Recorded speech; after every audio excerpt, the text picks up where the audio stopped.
Bonjour tout le monde, bienvenue dans ce live organisé par Chance dans le cadre de la semaine des lives en coulisses pour vous permettre d'avoir des retours terrain et concrets sur des métiers qui vous intéressent. Alors, je suis aujourd'hui pas seule, comme vous le voyez, je suis en compagnie de Géraldine. Et Géraldine Bonjour. est là pour nous parler du métier de coordinatrice pédagogique dans un organisme de formation. Donc, vous avez un chat qui est là, du coup, bah, voilà, pour se dire bonjour comme vous le faites, pour faire des remarques, rebondir ou quoi que ce soit. Et le fonctionnement, je vous explique, c'est qu'on pose des questions à Géraldine. Moi aussi, j'en aurai certainement une ou deux. Et du coup, les questions, le mieux, c'est de les poser dans l'onglet questions. Parce que dans le chat, on peut vite les perdre dans le fil de la discussion. Donc vraiment, moi, je poserai les questions à Géraldine dès que j'aurai des questions à cet endroit-là. Voilà, voilà. Et on est ensemble pour 30 minutes environ. Est-ce que Géraldine, tu veux commencer par présenter dans les grandes lignes le parcours qui t'a amené à être coordinatrice pédagogique? Quelle formation ou... Oui. Ouais. Alors, alors en réalité, j'ai jamais eu vraiment un objectif professionnel très précis. Donc mon parcours jusqu'à arriver à ce métier a été un petit peu, disons, varié. Parce qu'en fait, déjà, j'ai commencé dans le secteur de la communication. D'abord en tant qu'assistante de communication en agence institutionnelle et dans le secteur public. Ensuite, il y a eu un déménagement pour des raisons personnelles qui a fait que j'ai eu du mal à retrouver du travail dans ce secteur. Et j'ai bifurqué par une opportunité sur un poste de responsable de magasin de déco parce que j'adore la déco. Redéménagement à Paris et là, retour à la communication, plutôt service développement économique, accompagnement de créateurs de projets. C'est là que j'ai eu un peu le déclic pour l'accompagnement. Et bon, cette mission, c'était en CDD. Et suite à ça, c'est là que je suis arrivée donc au poste que j'ai occupé jusque-là. Et donc voilà, ce qui avait retenu mon attention, c'était vraiment l'expérience dans l'accompagnement en fait. Mais voilà, j'ai pas fait une formation pour. Enfin, c'était pas. C'est au fil des opportunités que ça s'est trouvé comme ça en fait. Ouais, c'est arrivé. Oui, Ouais. c'est bien arrivé, mais c'est arrivé. Ok, bon, bah top, c'est déjà bien. Oui. Je vais ouvrir le bal des questions. Si tu devais expliquer ton métier à ta nièce de 10 ans, comment tu le décrirais pour le vulgariser vraiment énormément? Alors, je l'expliquerai en disant que on peut aller à l'école toute sa vie, parce que moi, je suis vraiment dans le cadre de la formation continue pour adultes, enfin pour cadres et cadres dirigeants. Donc, je lui expliquerai, je pense qu'on peut déjà aller à l'école toute sa vie et que moi, mon métier, c'est d'organiser les formations pour les personnes qui ont envie d'apprendre un autre métier ou d'apprendre d'autres choses dans leur métier actuel, d'évoluer.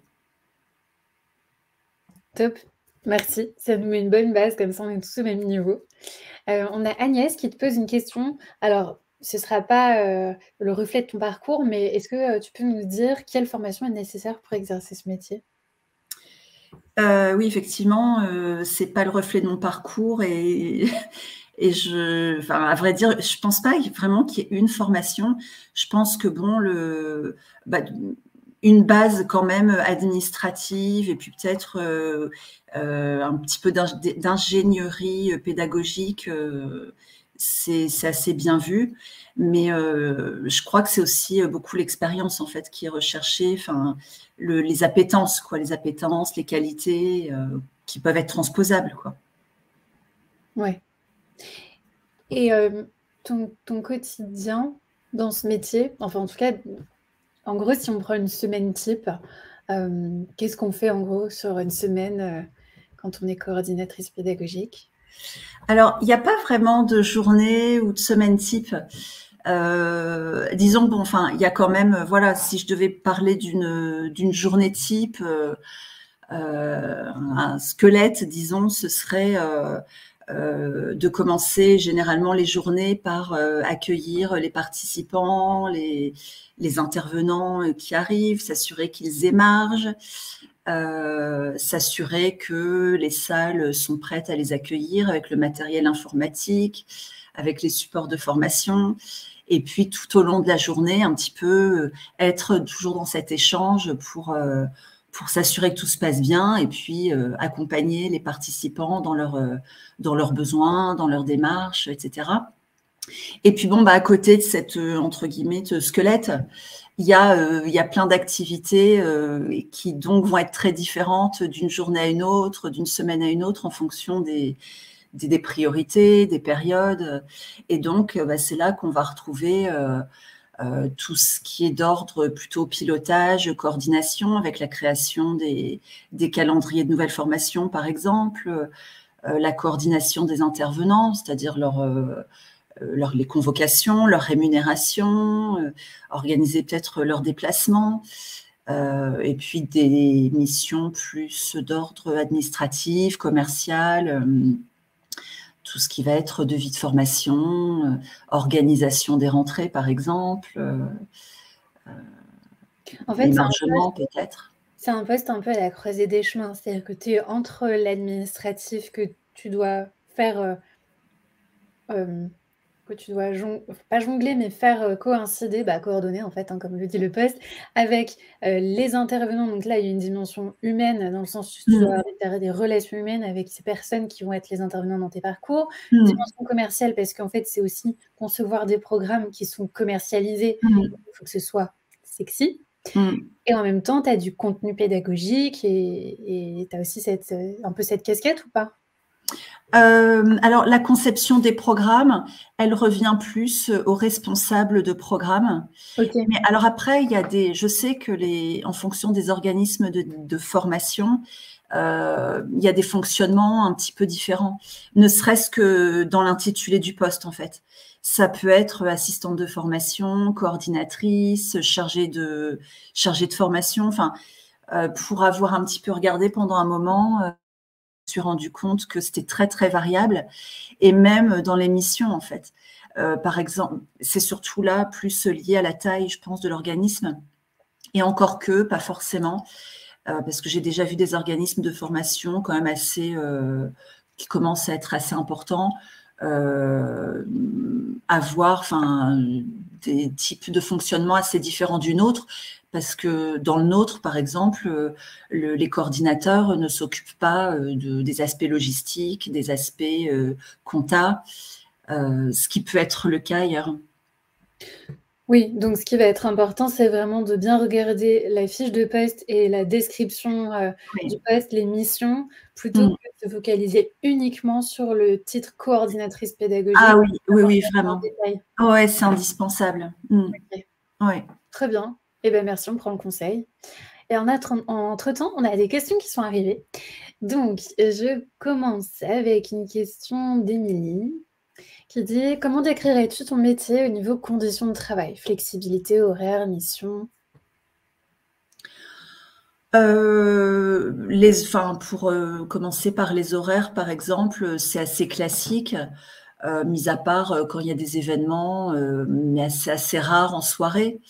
Mais globalement, c'est des horaires assez classiques. Je trouve la flexibilité, en fait, elle est plus dans le comportement au quotidien, où il faut être assez réactif, assez polyvalent, parce que on travaille vraiment avec de l'humain, et donc de l'humain et du matériel. Et voilà, il faut être prêt à avoir des demandes, à réagir à des problématiques qu'on nous pose. Enfin.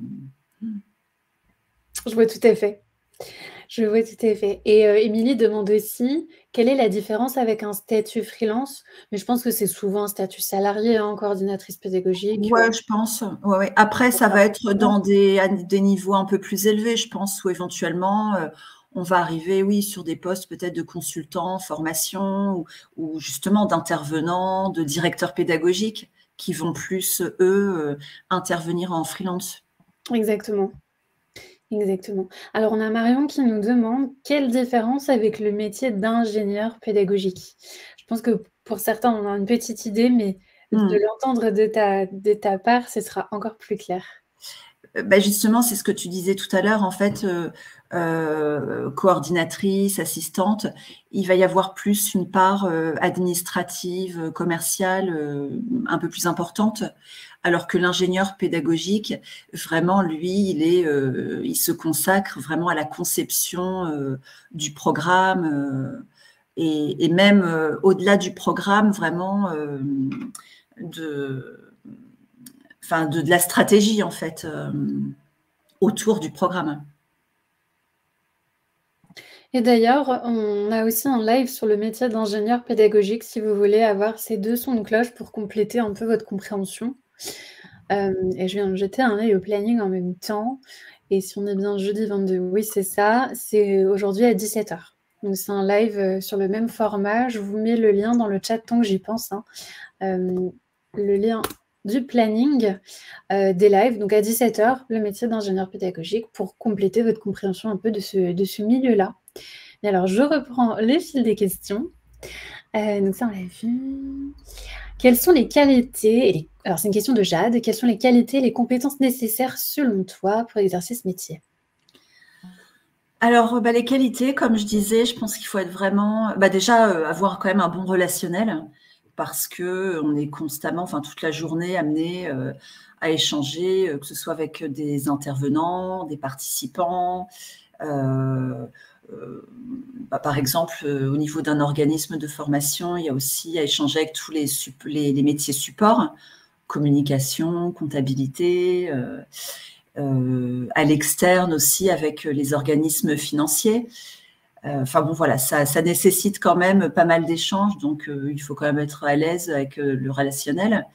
Et puis sinon, je pense qu'il faut vraiment être polyvalent pour, tu le disais tout à l'heure, tu parlais de jongler, c'est vraiment ça parfois, jongler d'une tâche à une autre, d'une problématique à une autre, d'une personne à une autre aussi, parce que on peut avoir des programmes très différents et un public quand même sensiblement différent aussi. Donc, ça suppose être polyvalent un peu à tout point de vue. Et puis, ouais, être réactif. Après, en termes de compétences, ça va être plutôt de la rigueur, mais des compétences très particulières.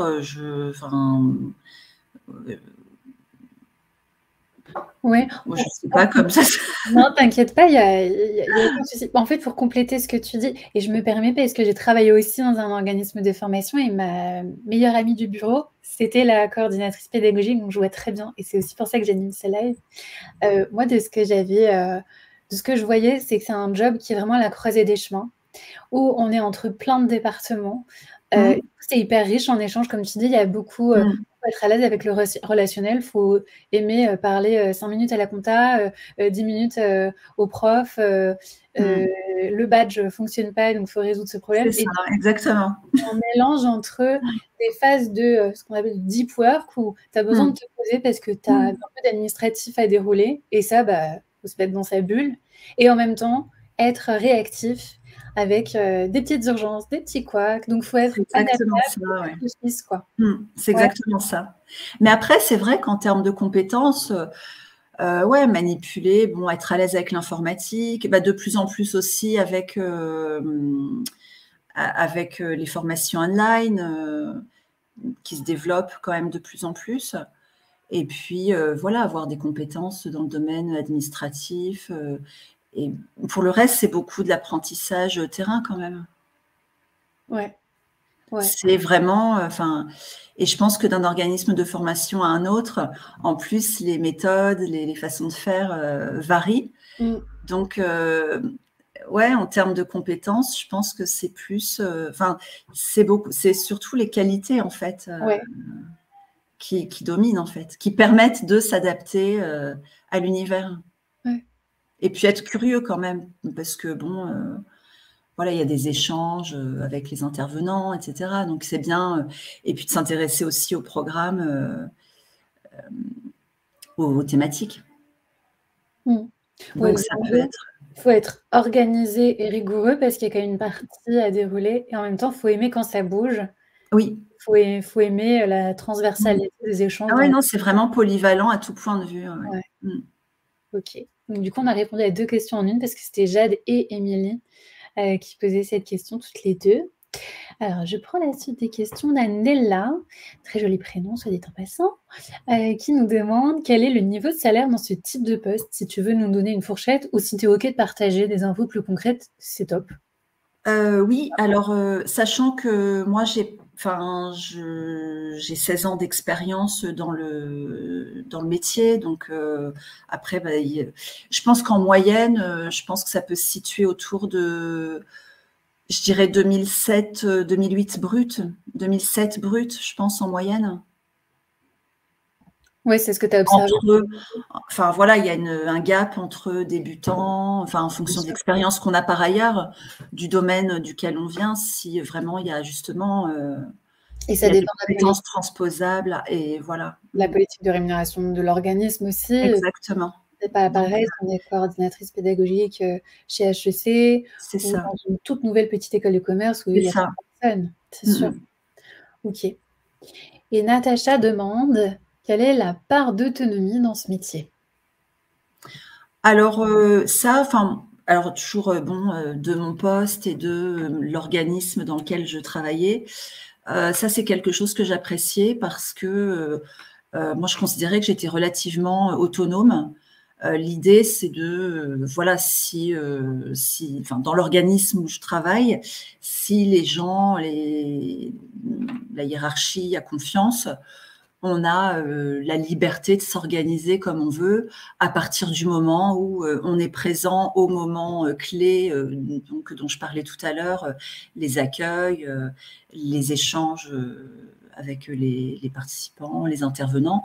À partir du moment où ça, c'est OK, pour le reste, vraiment, on s'organise, on a notre portefeuille de formation et c'est à nous de gérer nos priorités. Donc, je pense qu'on peut travailler vraiment en autonomie. Oui, donc c'est bien, ça te permet de te faire des plages horaires selon ton mode de fonctionnement, si tu aimes plus faire de l'admin le matin ou l'après-midi. Ah oui, oui.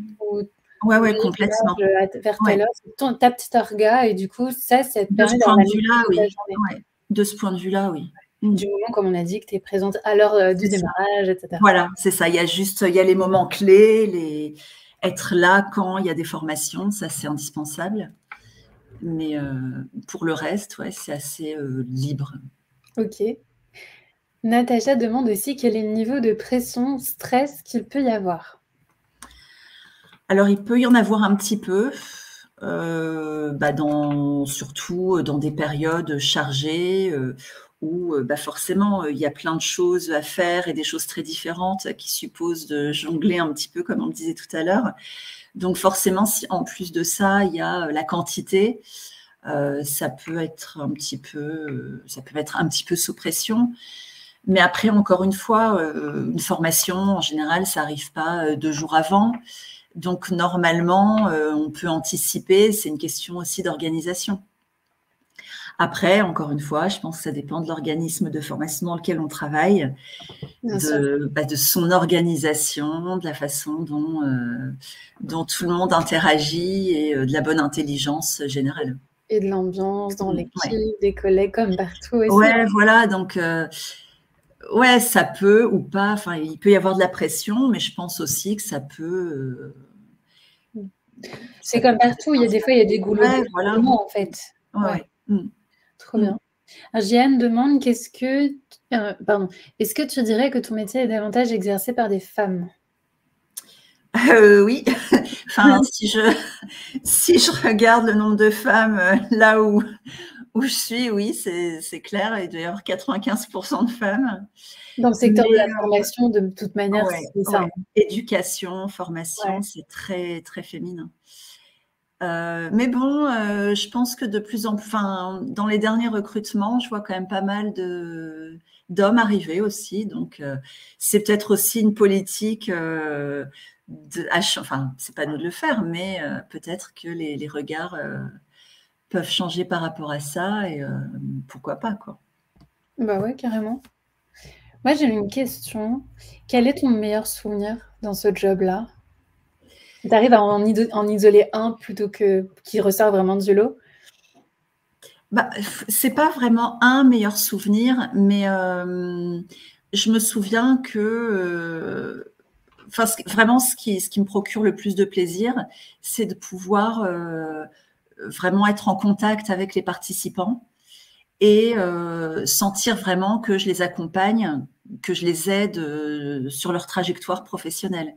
Parce que derrière le participant à une formation, il y a quelqu'un qui est peut-être en cours d'évolution et c'est un peu challengeant, c'est compliqué, quelqu'un qui se reconvertit, quelqu'un qui est en recherche d'emploi et qui se forme. Enfin voilà, c'est pas forcément l'entreprise qui envoie comme ça.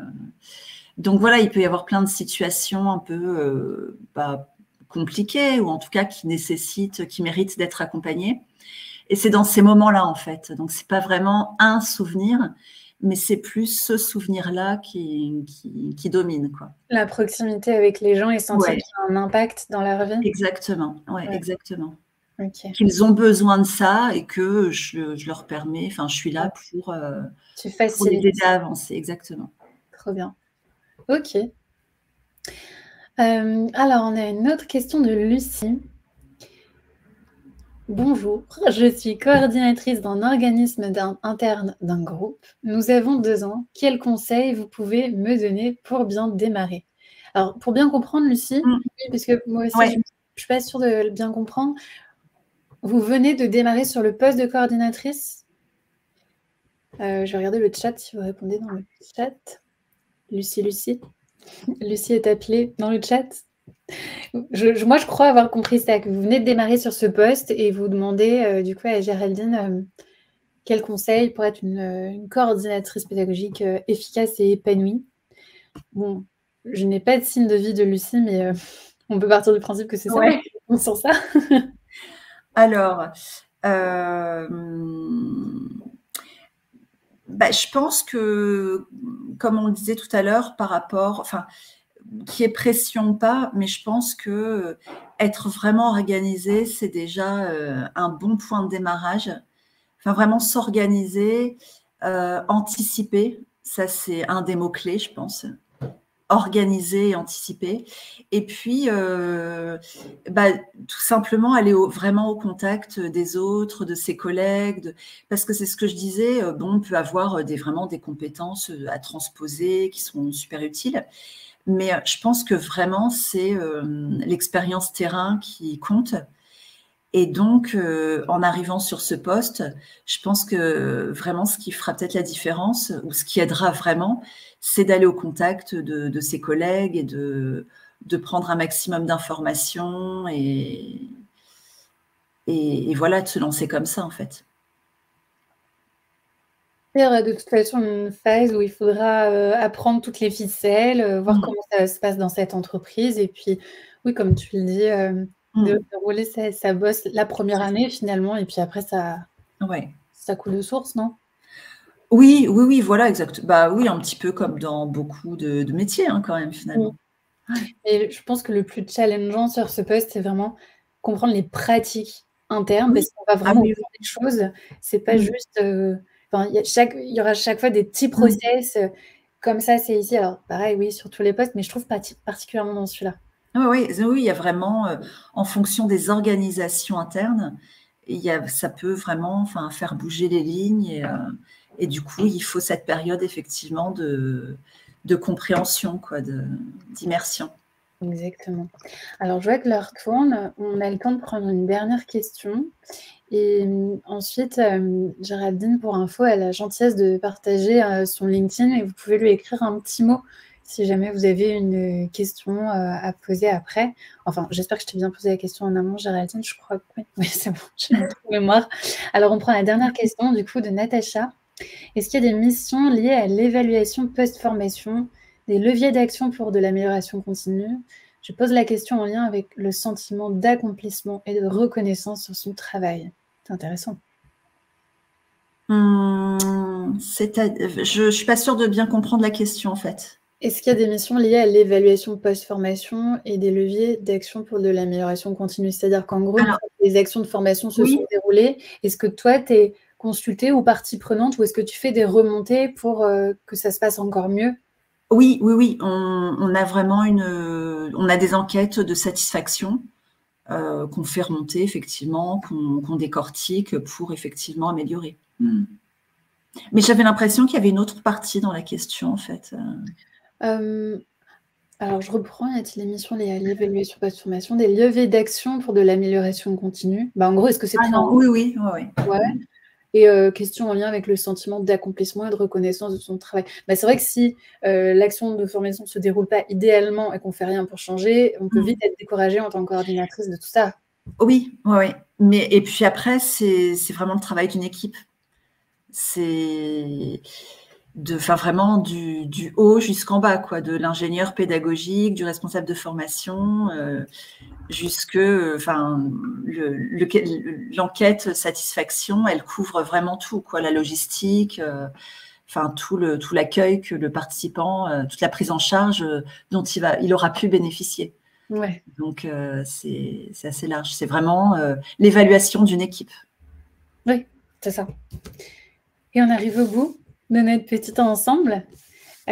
Bravo et merci à tous pour les questions, pour votre belle énergie, et à Géraldine d'avoir su répondre et d'avoir pris le temps avec plaisir de nous renseigner. Alors, je viens de vous mettre dans le chat le profil LinkedIn de Géraldine, comme ça vous pouvez lui faire un petit mot. Soyez synthétique, parce que si tout le monde lui écrit un mot, elle va vite être un petit peu sous l'eau. Bah, on va à l'essentiel, mais en tout cas, c'est super sympa, elle, de pouvoir répondre même après le live. Et pour rappel, il y a un live aujourd'hui à 17h sur le métier d'ingénieur pédagogique, ce qui donne aussi un autre son de cloche du domaine et du secteur de la formation et qui peut vous intéresser. Et on a plein d'autres lives encore jusqu'à vendredi.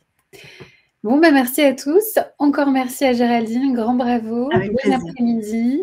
Bonne journée. Sur ce live, et je laisse la place pour le prochain live de la journée. À bientôt. Au revoir.